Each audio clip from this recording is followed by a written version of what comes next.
Assalamu alaikum class 7. Today we start from chapter 2 page number 13. Topic is diseases of the respiratory system. And the topic we discuss is asthma. Let's start reading. Asthma is a disease in which the muscles in the bronchi contract, making it difficult for air to reach the lungs. Asthma कौन सी disease है जिसमें हमारी bronchi के muscles contract करते हैं और air को lungs तक पहुंचने में बहुत मुश्किल होती है। One form of asthma treatment is to use an inhaler. इसके ट्रीटमेंट की एक फॉर्म क्या है कि हम इन्हेलर्स भी यूज़ कर सकते हैं। This contains a drug that relaxes the muscles of the bronchi making it easier to breathe. इसमें एक ऐसी ड्रग होती है जो हमारे ब्रोंकाई के मसल्स को रिलैक्स करते हैं और हमें सांस लेने में आसानी होती है। All sorts of things seem to be able to bring on an asthma attack. Dogs and cats cause asthma attacks in some people. Dogs और cats जो हैं वो भी कुछ लोगों में asthma attacks करवाते हैं. Tobacco smoke, cold air, exercise and even laughing can cause attacks. Worry and stress can make asthma attacks worse. Tobacco smoke, cold air, exercise और इस तरह से अगर हम हंसते भी हैं तब भी asthma attacks हो सकते हैं और अगर हम परेशान होते हैं या स्ट्रेस लेते हैं तो एस्थमा अटैक्स ज़्यादा वर्स हो सकते हैं।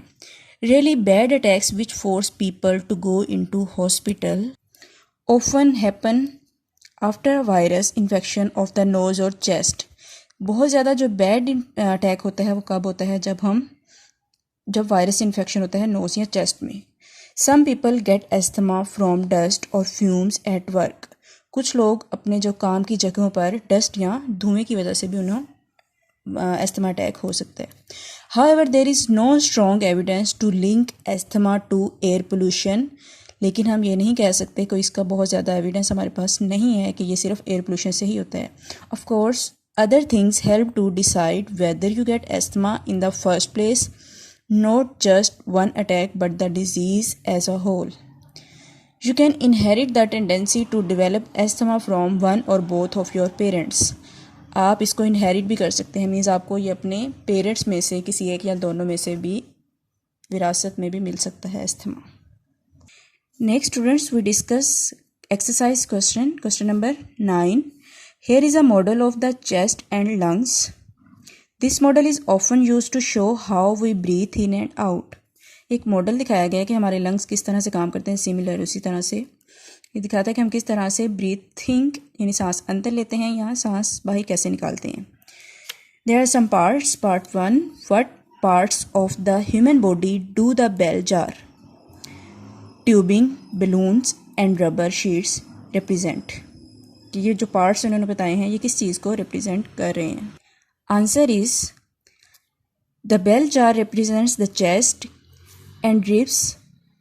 The Y-shaped tube is the trachea and bronchi, while the balloons represent the lungs and the rubber sheet is the diaphragm.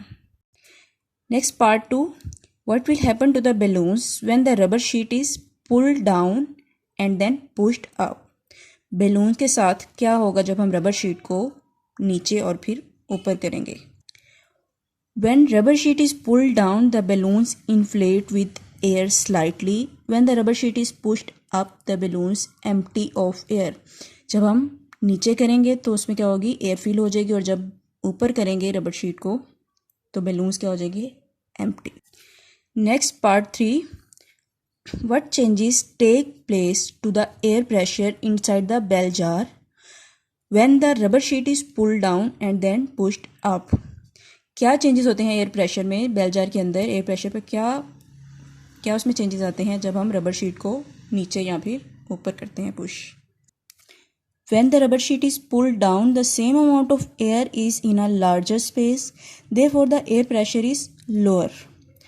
When the rubber sheet is pushed up, there is the same amount of air in a smaller space and its pressure is increased. Next part 4. How is this model similar to the way in which we breathe in and out? How is it different? ये model किस तरह से similar है जिस तरह हम सांस लेते हैं अंदर या बाहर और क्या इसमें डिफरेंसेस हैं? Answer. This model is similar to the way we breathe in and out in that the diaphragm is also raised and lowered to change the air pressure in the chest cavity. The main difference is that in the human body, the ribs are raised and lowered by the intercostal muscles. क्या similarity है कि हमारी body में भी diaphragm upward और lowered move करता है और यहाँ पे भी शीट रबर शीट जो है वो अपवर्ड और लोअर्ड में मूव कर रही थी। और डिफरेंस यहाँ पे क्या है कि हमारी जो रिब्स होती हैं वो रेज होती हैं या लोअर होती हैं किसकी मदद से, इंटरकोस्टल मसल जो उसको रेज करवा रहे हैं या लोअर करवा रहे हैं, जबकि इस मॉडल में ऐसा कुछ भी नहीं है। ओके स्टूडेंट्स, अल्लाह हाफिज़।